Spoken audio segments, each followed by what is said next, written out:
everyone. This is Jordan Bergner with Boys Town Press, and today we have Jeff Tucker, author of Isaac the InstiGator, here to talk with us about his new book. Thank you, Jordan. I'm happy to be here. Hey, tell us a little bit about this new one. Isaac is not part of the Chicory Elementary series. I decided that I wanted to do something new. The I guess the spark for this idea kind of came during the pandemic. I think we all had a lot of time to just sit in our thoughts, and I tried to take advantage of that time to get a little creative.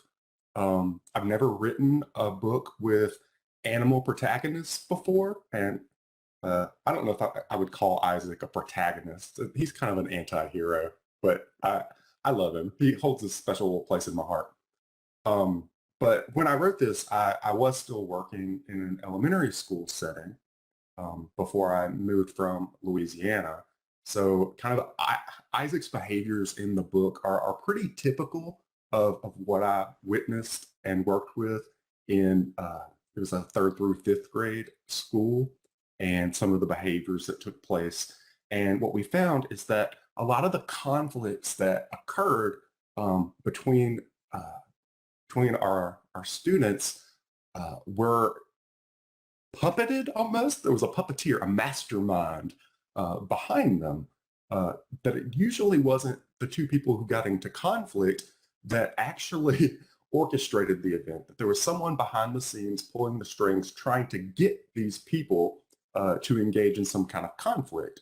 And typically what we found is that these students that were instigating conflict among other students were students who typically didn't have a lot of positive relationships on their own. And what I kind of found, kind of digging through that behavior, is it was almost an attitude of, if I can't have friends and if I can't have positive relationships, it's hurtful to see other people have that.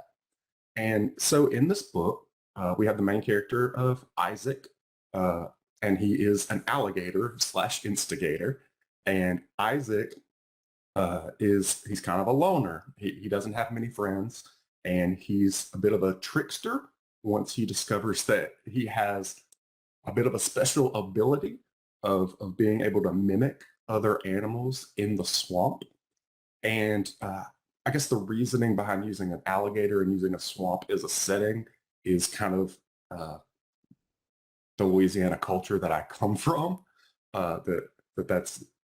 It's kind of this setting is very much ingrained in who I am. So when I first started picturing, if I'm going to write about animals, where would I want that to be? What would I want these animals to be?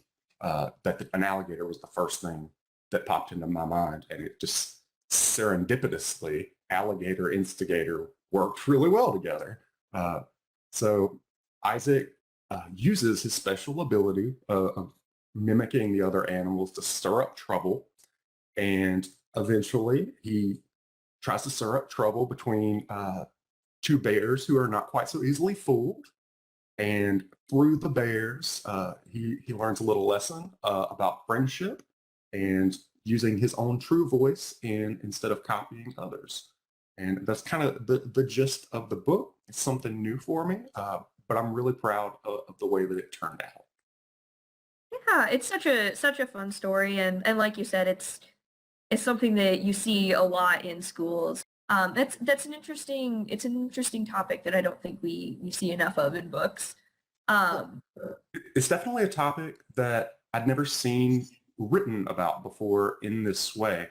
And I definitely want to stress, I don't think Isaac's a bad guy any more than I think these students are bad students. I always stress to my students, and I think I've said this in other interviews, that doing bad things doesn't make us bad people, that sometimes everybody, even the best people, make bad choices sometimes. And it kind of goes back to that old adage that hurt people. And that's kind of where Isaac is at. He's not a bad gator. He's hurting, and he has to find out ways that he can overcome that in kind of a positive and constructive way. Well, yeah, absolutely, and that's one of the great things about books like yours, where you not only identify the behavior and kind of make sure people know that it's, bad choices don't make you a bad person, or gator, but you also provide like ideas for children to kind of overcome those choices that they're making. Tips that I believe there's tips and tips for parents and educators in the back that kind of deal with this, and I think that's an important part too, is finding the identifying the issue and providing solutions, which I think you do a really great job of in your books. I wanted, even though it was a tale about animals, I wanted it to be relevant and for children to be able to see themselves in Isaac or in the other characters in a fun way.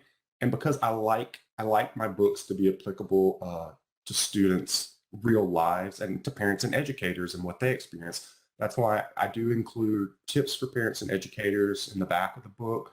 And there are also sets of activities, one set for lower grade levels and one set for I say upper grade levels, so K through second and then 3 to 5, with the activities being targeted kind of toward the developmental stages of those age ranges that I really think can help kind of solidify these concepts, because I'm big into experiential learning. I think we learn by doing, and that's why as much as reading the book I think can be really powerful. I think taking some time to reflect on some of the concepts in it really helps kind of ingrain the